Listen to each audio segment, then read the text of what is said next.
Hello, ladies and gentlemen. Welcome to episode 8 of the PB&J podcast. Today, we are going to review Raw as well as all other topics heading into WrestleMania 41 this year. First off, we're going to start off with the segment with Rhea Ripley, Bianca Belair, and Io Sky, the one and only. Gentlemen, what did we think about this segment? I think we knew it was going to be a triple threat. It really seems like they're not interested in Bianca at all. They were booing her the whole time. Great job, Adam Pearce is still thinking about Rhea Ripley in the Judgment Day. Just great job with that. Got distracted. Yeah, it seems like the crowd's really behind Rhea. No shock there. I say almost every podcast, like with the Damian Priest reference in SummerSlam, she's probably a top 3 face in the company.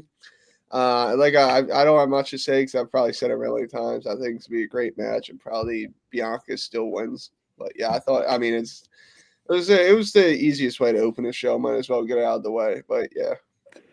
Yeah, it was definitely a good segment. Officially now a triple threat, as we all expected.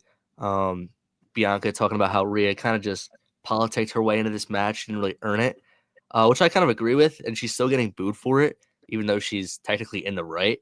And I feel like they might, with these boos, they might trend towards a heel turn in the future, especially if she wins at WrestleMania and then set up her versus Jade at SummerSlam. I think that's a real possibility. And then they could do something where she was behind the Naomi or the Jade attack the whole time. I don't know. There's still a lot they can do with a Bianca heel turn, but as much as that would be cool to see, I really hope Io retains at WrestleMania. I think the crowd has really gotten behind her. They were already behind her, but they've really gotten behind her recently. The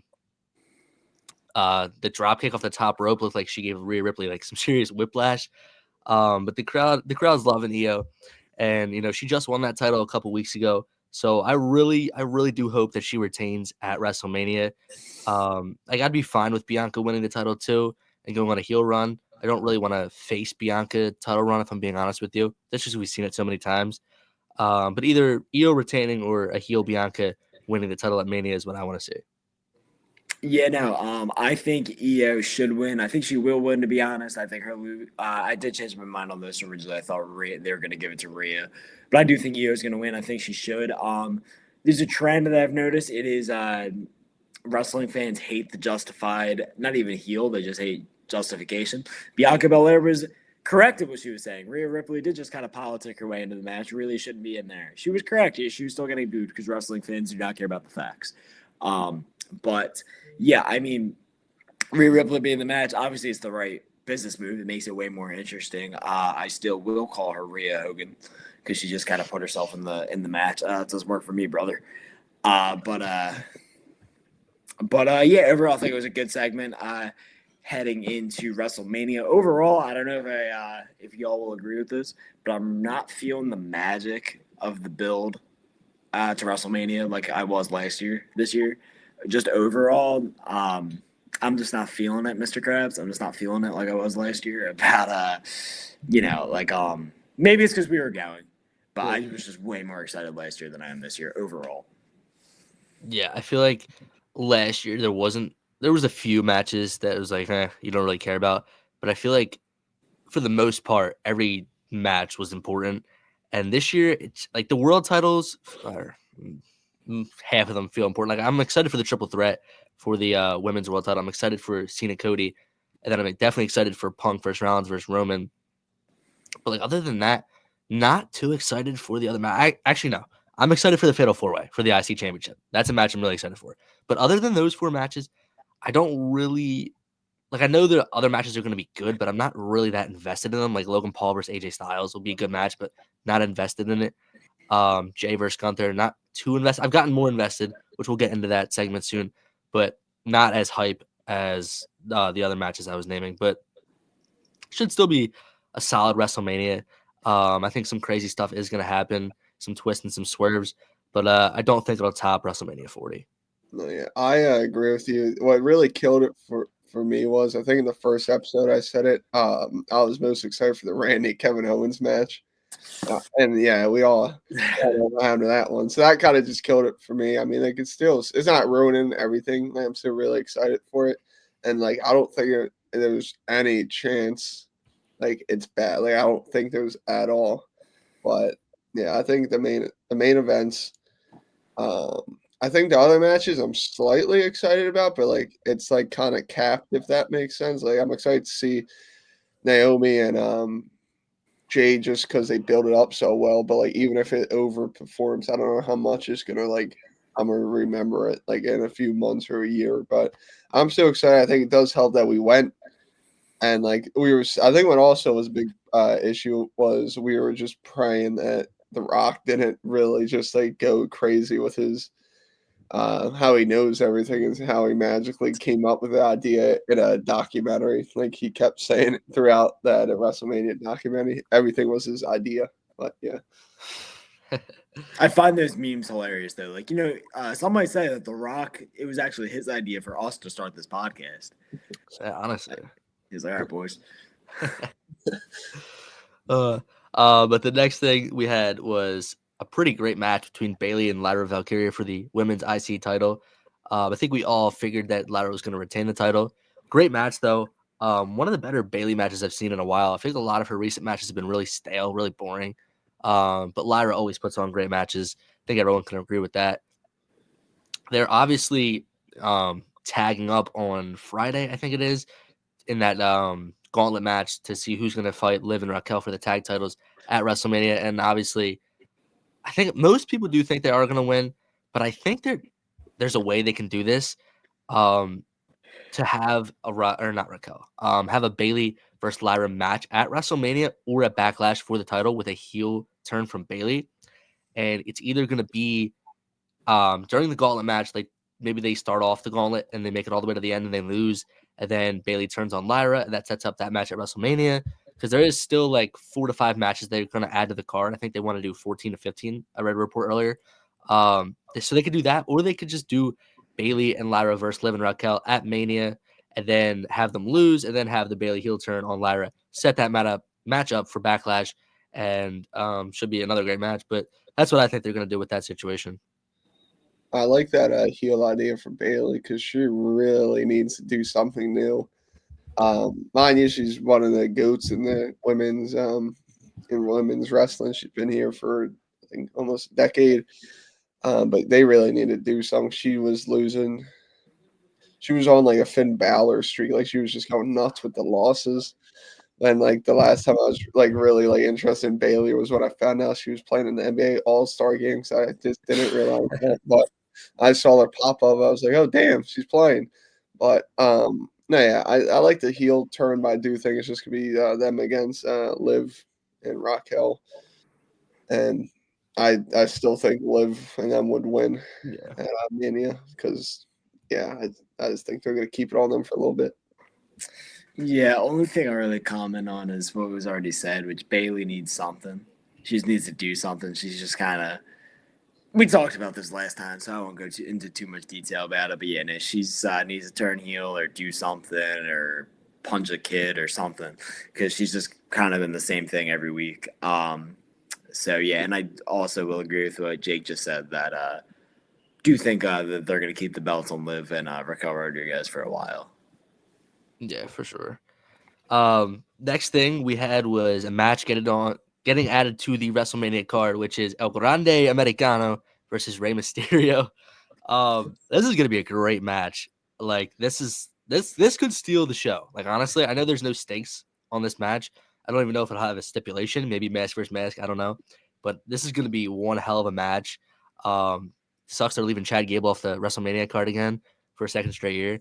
But as for who should win this match, it should be El Grande Americano. Rey Mysterio doesn't need this win whatsoever. He's won at least the last 2 WrestleManias against Dom in both of those years. So I think he can put over a new up-and-coming luchador in El Grande Americano. And I really hope they don't make this, honestly, a mask versus mask, though, just for the sheer fact of then you know who's going to win. Like, you know Rey Mysterio is going to win if they do that. So I hope it's not that, but I hope El Grande Americano gets this win.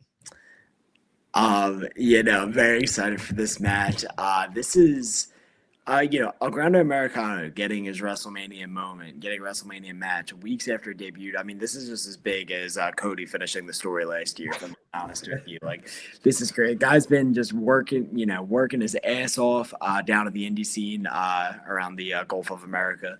They have a big independent scene down there, and he's just been working his ass off. So I'm happy he's getting his moment. Sucks that Chad Gable's going to miss WrestleMania. I hope he's doing well. He did have that doctor's note, so I know he's very sick. So he's doing well. But I'm happy that Rey Mysterio is getting a singles match at WrestleMania because for a while he's been kind of irrelevant. He hasn't really been doing much at all. From what I see, Rey Mysterio has actually been doing more like important stuff on the not live events, but like on the dark matches. Like I know he did he was like tag teaming with CM Punk and Cody, like shows and like Cody. So he's been doing stuff like that, which why that stuff can't be on like the main events or Raw, I don't know, but honestly. But I'm happy that Ray's getting a singles match at WrestleMania. I think that's really cool. I think El Grande Americano should win, and to be honest, I think they should keep this going for as long as possible. Like I think just keep it going. But every week, I think they should have Chad Gable have a different excuse as to why he's not wrestling, and like just make them even funnier every week. Just like, oh, I would, but I stubbed my toe, or like, oh, I would, but I don't know where he's from, but if like, oh, but I saw that the local sports team just lost and it really ruined my day. Like just like the dumbest shit every week and just keep it going until SummerSlam. But I think El Grande Americano should win. No, I got it becoming a triple threat match and Nacho Libre comes out. I feel he's gonna really start his wrestling career off great, but. I was just thinking, like, I'm gonna break the kayfabe here, but I was just thinking, like, can you imagine, like, telling someone that Chad Gable's WrestleMania match this year, like a few months ago, is gonna be this? Like, can you imagine that? Well, it's not. He's not wrestling WrestleMania this year. I have no idea what you're talking about. Oh yeah, I forgot he's still sick. Yeah, he's still sick. He's about to have his Michael Jordan flu game. But I'm just glad Ray's not wrestling his damn kid again. Because I thought they were gonna do something like that again. They started teasing it too, and I was just like, oh no. He would have 30 years. I think we were talking about how like we thought they were gonna do like what was it? The New Day, Dom and somebody, I forget what it was. It was like a 6-man tag or something like that, but thank God that didn't happen. It's just a tradition every year. Rey Mysterio comes out, beats up his kid. That's really what I thought. Like some random celebrity comes out again. But no, I think it's gonna be. I mean, we know what to expect. There's another WrestleMania match for Rey, which is always nice. As much as I liked Rey, like Pete said, I really haven't cared too much about what he's done in about. I don't even know when. It's been a while. I love Rey, but like he's kind of just you're a legend, Rey. I'm gonna wrestle you, and then you just get beat. Like it's just come on. Yeah. But I mean, I think it's gonna be a great match, like a decent match. I don't think it's gonna be anything too special, but yeah, I still got Nacho Libre winning this. I wanted to go back to what Pete said before we move on about the 6-man tags with like Rey, Cody, and Punk on the live events, how they should be on shows. Like I kind of miss when they used to do that. Like back in the Vince era, when they would just take 3 feuds from the show, it would be like John Cena, Sheamus, and like Randy Orton taking on like 3 heels. I miss that. I honestly do miss those as like the main events. I know a lot of people would probably disagree with that, but that was one of my favorite things about the Vince era was when he did that, just because you get to see like all those top baby faces like team up. I don't know. I really miss that. I wish that would come back. No, I miss how they would set it up. So at the beginning of the show, they would bring like one of the heels out, and one of the faces would come out, and another heel would come, and they would just keep going. And all of a sudden, the GM or whoever booking at the time would come out and be like, "Guess what?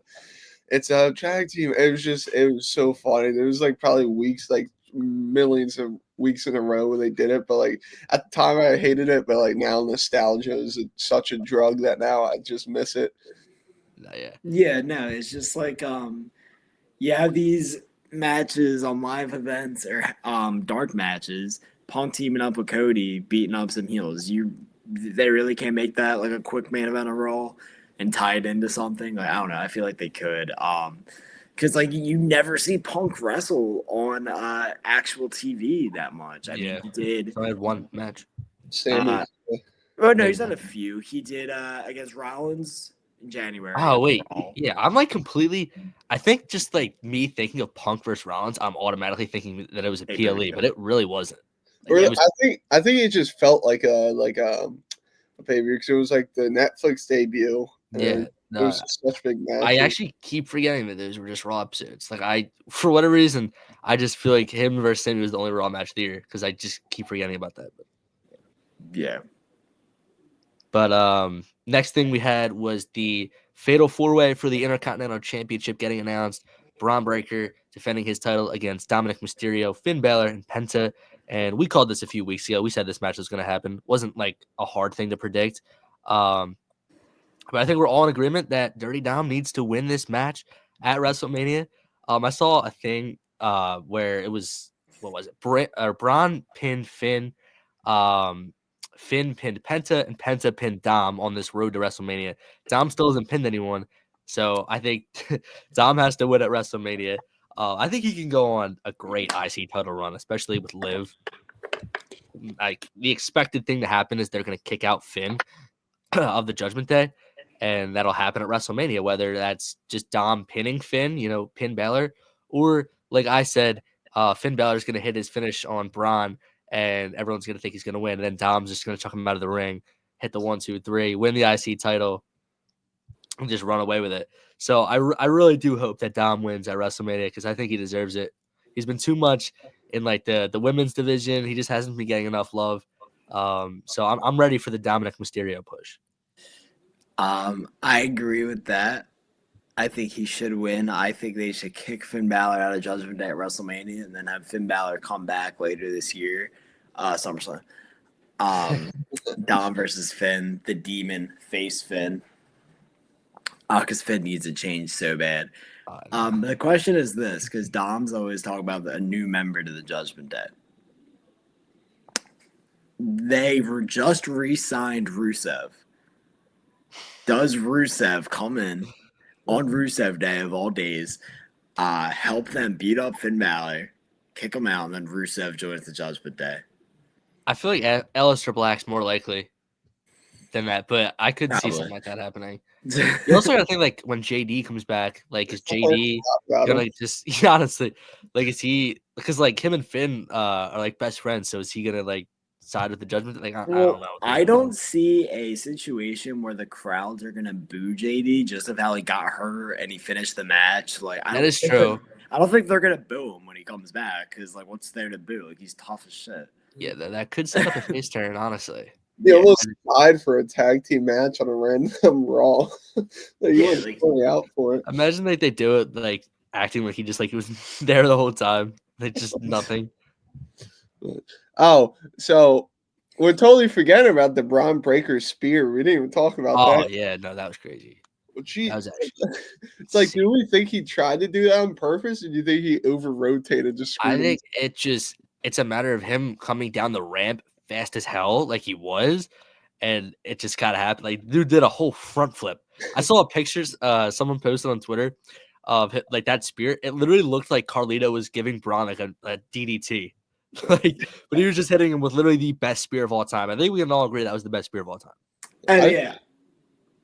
No, I was just gonna say, all I want to know is what Carlito was thinking when he just sees Braun's, like he's expecting like a shoulder or like his head down. All of a sudden, you see like his whole back. Like, what are you thinking, bro? Like, literally, nobody else should be able to do the spear other than Roman. Like, Jay should not be able to do a spear after like what we just saw from Braun Breaker. Yeah. Yeah, no, I was gonna call out someone, not by name, but I saw someone on TikTok being like, it's time to admit that Braun Breaker doesn't know how to do a good spear. He doesn't. He's like he's scared to hurt the other guy. Like he doesn't put it on. I'm like, what are you talking about? Dude just put the greatest spear we have ever seen. Dude did a whole flip while spearing the fuck out of Carlito, and you're be like, oh, the spear is not as impactful as Roman Reigns. That just pissed me off. I don't know if that's a popular opinion or not, if there's just one idiot I saw in a TikTok comment section, but either way, that pissed me off.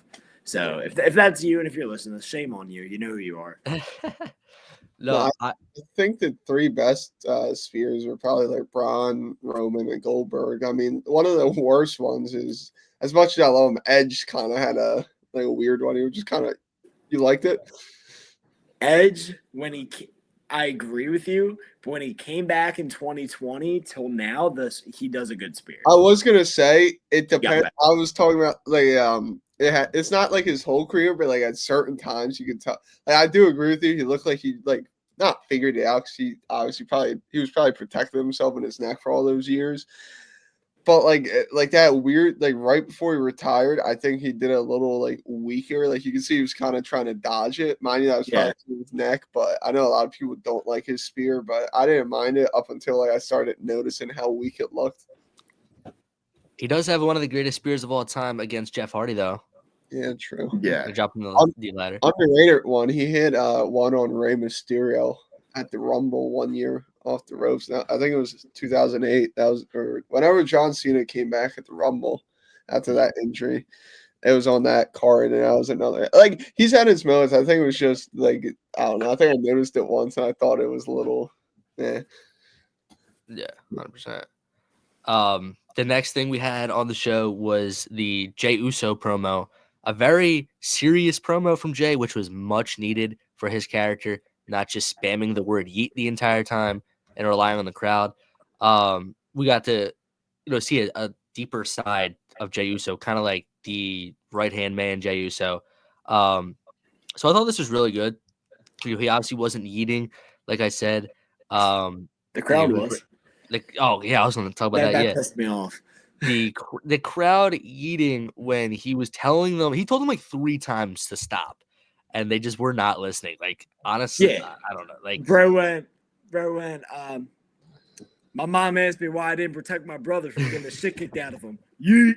Like, that was awful. He didn't even have the T-shirt on. He just had a blank T-shirt on. Yeah. No, like it was a good segment. Like one of his best promos in a long time. For sure. And yeah, the crowd just really ruined it. Like just spamming yeet after, like you said, like, oh, my brother Jimmy is in the hospital. Yeet. Like, what are we doing? Like, I don't know. But what's going on? Other than that terrible crowd. Great segment. It just finally feels like a decent WrestleMania match. Like the last 2 weeks have really brought this from here to up here. Like the segment, with Jimmy Uso getting involved was the best thing for this storyline. I said that before, and now they're building off of that. And I think Jimmy will appear at WrestleMania to hype up his brother before the match. And I just really hope they can put on a great match because they've done a good job of reviving this story after it was dry for so long. So now the last thing that this storyline is banking on is a good match. And obviously the IWC does not like Jey Uso matches. So hopefully he can prove everyone wrong and put on a banger with Gunther, win the title, and then have an entire stadium at WrestleMania eaten. I feel like if they really want this match to do good, Jey Uso should try this new move. It's called a super kick. I feel like if he tried putting that in his arsenal, he could really get himself over. But no, like you even during the promo, you can kind of like I don't know if he hyped himself up or anything, but you could even see the intensity in his eyes. Like, I think he probably was just like getting intense over like everyone saying it was gonna be a bad match and no one cared. So that's probably what hyped him up.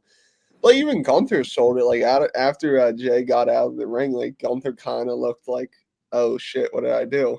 Yeah, he was just like he looked scared, but not scared, but like intimidated. So like I think they actually saved it. I think slowly, like some people are starting to realize that him winning the Rumble was deserving now. I think once it was like they weren't like the first like few weeks of just Jey getting choked out or like just nothing really going on. Like they were like, oh no, what do we do? But no, I think it saved it now, and I'm really interested. Like I think we all know how this is going to go in the match, but like, I'm just really interested to see how like they do them, not just the entrances, but like how like Jimmy gets involved, stuff like that. How they try and like change it up a little bit to make it more unpredictable. But yeah, I'm really excited. I think we're only like 10 days away now, 9. yeah, Yeah, it's close. So like, the 19th. Yeah, do we have one more like Raw and SmackDown? I think that's it. 2 more SmackDowns, 1 more Raw. Yeah. Yeah, so So like they'll have 1 more segment together. so like just it's simple enough, but like it's wrestling, so they could always mess it up. But they don't even have to do too much in this last like confrontation. I wouldn't even have them like fight. I'll just like Jay be like intense again, like just even if he walks out and doesn't say anything, just like stares at Gunther, I would take that. But yeah, I think they saved it so well. Yeah, no, I agree. I thought it was a great segment, great promo, exactly what it needed. Just like last week, that whole beatdown thing, that's what this needed. Jay Uso like shined in this. Like that was his best promo for sure. It made me more excited for the match. I thought Gunther was very interesting. The way he responded, or the way he didn't respond, how he didn't say anything, how he felt like what Jay Uso was saying was landing. That was really interesting. I don't know where that's gonna go, but that was really interesting. I'm excited for the match. I still think Jay Uso is gonna win. I don't know where Gunther's gonna go. Past WrestleMania, I'm not too worried about him though, because he just said that he signed a new deal and he has a tour bus. So Yeah. I'm not feeling bad for him. So he'll be fine. But yeah, overall good segment. Excited for the match at WrestleMania. Hopefully it's good. Yeah, Jay Uso should try that new move out, the super kick. He should also, while he's at it, to get everyone to love it, he should bring out Jinder Mahal as his manager, help him win. just all the pops, all the pops. All right, so that brings us to the main event of the show, which was the segment between Paul Heyman, Seth Rollins, and CM Punk. Great segment. We obviously have Paul Heyman come out first, and then we have Seth Rollins come out, interrupting Paul, talking to Paul, stating some facts, if we're being honest, saying how Roman wasn't there for him when he was getting put through a table. He wasn't there to protect him. CM Punk didn't protect him. CM Punk didn't help him just because he's his best friend. He helped him because he knew he was getting a favor in return. So he was spitting some facts out at Paul Heyman.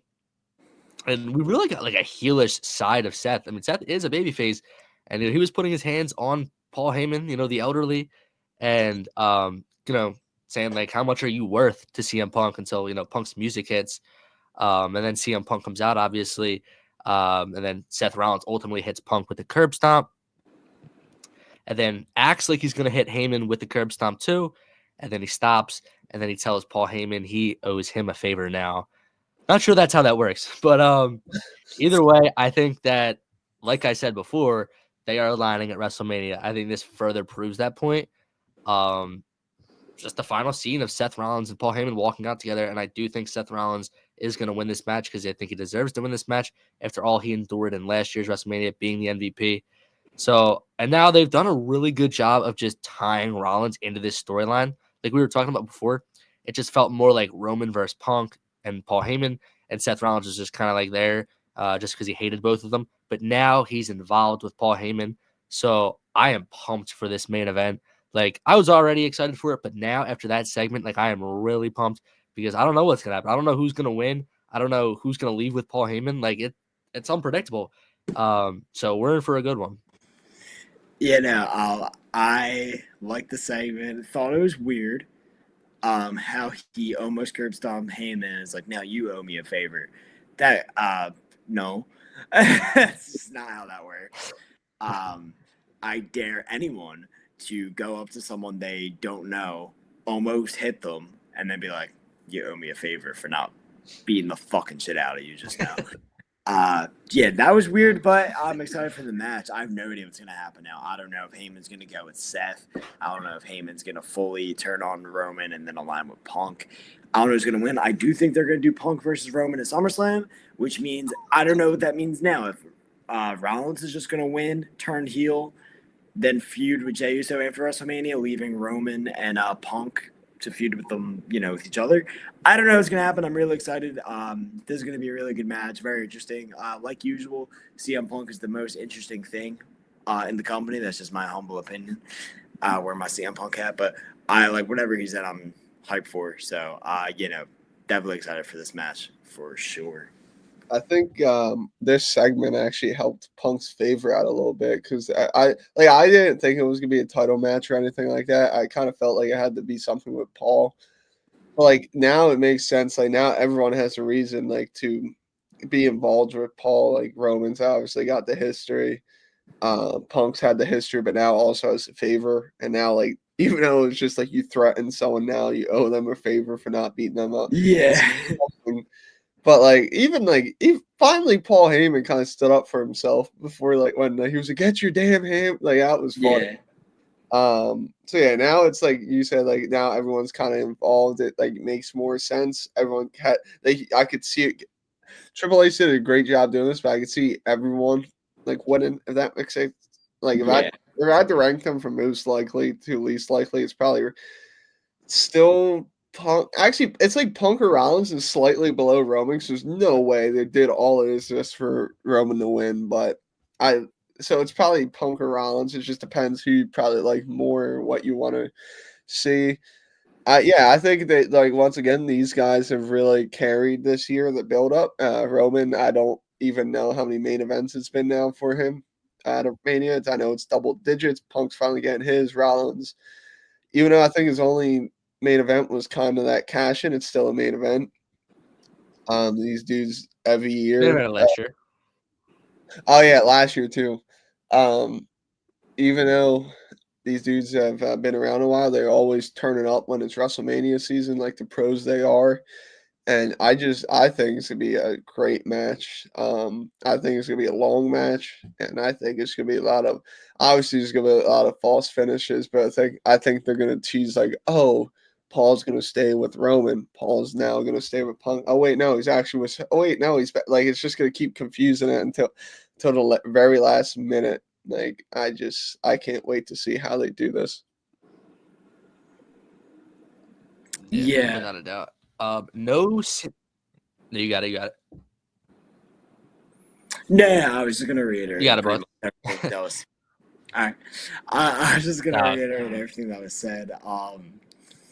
You know, yeah, I really think the money is to have Heyman with Punk to have a run, at least for a few months. So I don't think they're going to rush him turning on Punk, because I do think kind of like what we said last time. On one hand, I think that they work really well together, but on the other hand, I don't know if 2025 Punk really needs Heyman. So it's gonna be really interesting to see. But yeah,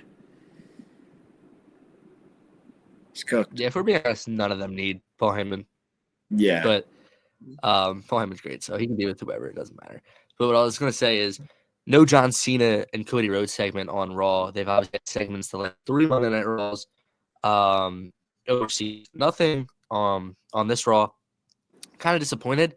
John Cena's only scheduled for the final SmackDown before Mania, which, like, I hope he does show up on this Friday, because I know Cody's scheduled to show up.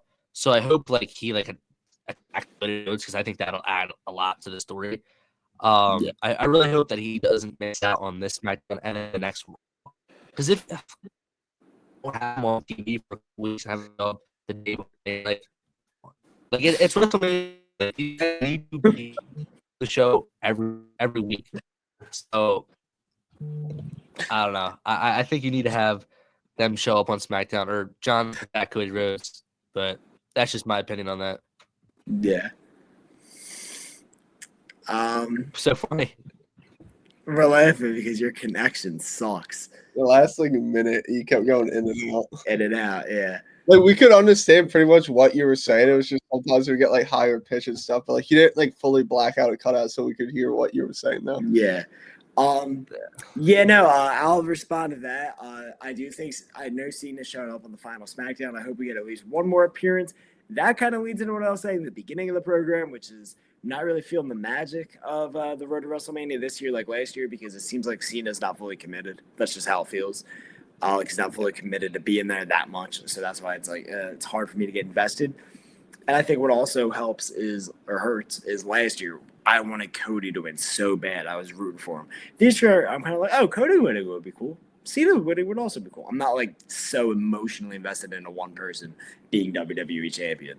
No, yeah, I think Cena, if he's invested, he's probably more invested in the character. I think he's kind of protecting himself in ring. Like, obviously he's losing his like skill in the ring. But I think what makes it worse is he's getting older, so he's losing his skill and speed, but he's also trying to protect his body. 'Cause he's obviously, as we know, he's in a bunch of $1 million movies, like high production movies where he's signed contracts and has obligations in the future.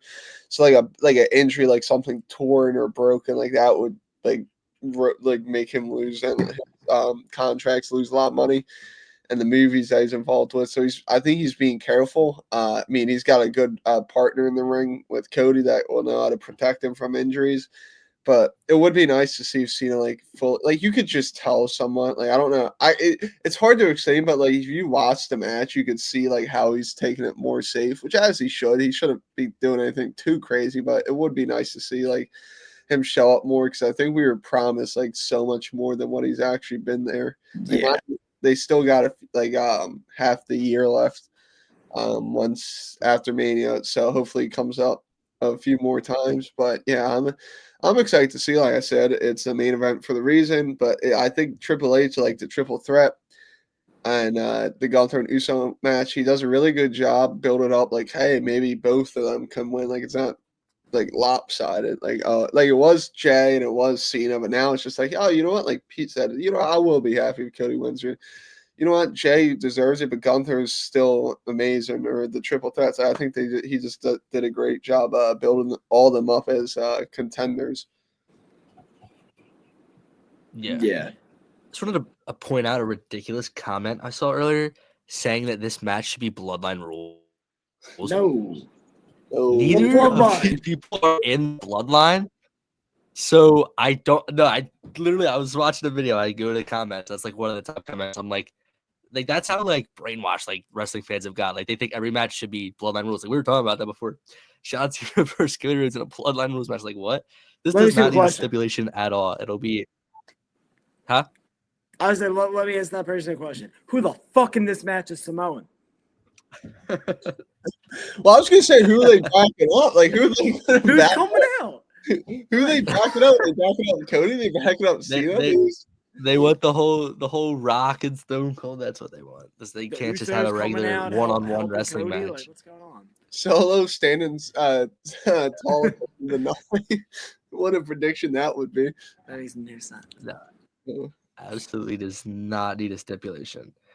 But the other question: where the hell is the Rock? When is he? Is he going?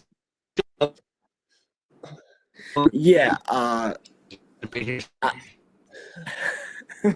the question was Rock showing up. I don't think he's like he kind of has to, but like also like I don't think he will. He's also like Cena when he doesn't seem committed as much. Like obviously he's way busier, but like what is he gonna do? Count to 3 again? Or like the only thing that would be interesting if he shows up, they're not gonna do it because it would be way too quick.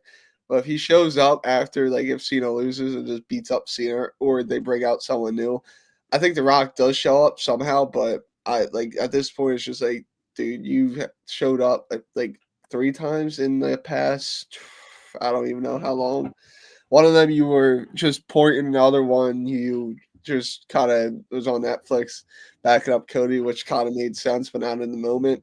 And then the last 2 times actually were pretty decent, but like now you haven't even cut like a Twitter promo or like an Instagram promo. Like I was waiting for one of those, which were like so entertaining. Like last WrestleMania season, when you would see The Rock post like a new like 10-minute rant, it would be the best thing ever. But yeah, I don't know. I think he definitely does show up, but I also wouldn't be surprised if we don't hear from him until like after Mania. Yeah, no, it would make sense for him to show up, but I literally don't think he's going to. How they haven't really been talking to him, I don't think he's going to show up. I think it's just going to be Cena versus Cody, and the story will take us wherever it takes us. I don't think The Rock's going to be at WrestleMania. Yeah, I think his last chance to really show up would be the Friday before Mania, and then maybe have like Cena and Rock both beat up Cody, kind of like last year, when him and Cody had that brawl, and Cody was bleeding. Like they could remake something like that, but then I feel like that would just tell us that Cody's 100% winning the match.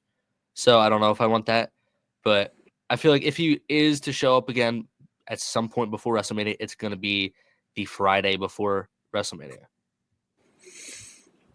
Yeah. Yeah, 100%. Final comments Overall, here, you can go ahead, boss man.